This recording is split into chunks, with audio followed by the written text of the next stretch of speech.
To upload a photograph of a damaged parcel using the mapping interface, you must first log in to IDAM2. Then, click on View Map from the IDAM2 homepage. Doing this will redirect you to the mapping interface. In the mapping interface, you can then upload and attach a photograph of a specific damaged parcel. To do this, you must first click here and then on the parcel.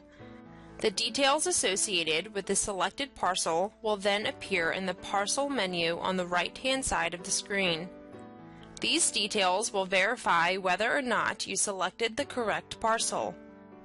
Once the correct parcel is selected, you can then upload and attach a photograph of it. To do this, click here to expand the Additional Options pull-down menu. In the pull-down menu, click on Upload Photo. Then, click here to browse through your files and select the photograph which you would like to upload. To select the building number depicted in the photograph, click on this pull-down menu. To include notes with the photograph, type your comments here. When finished, click on Upload Photo.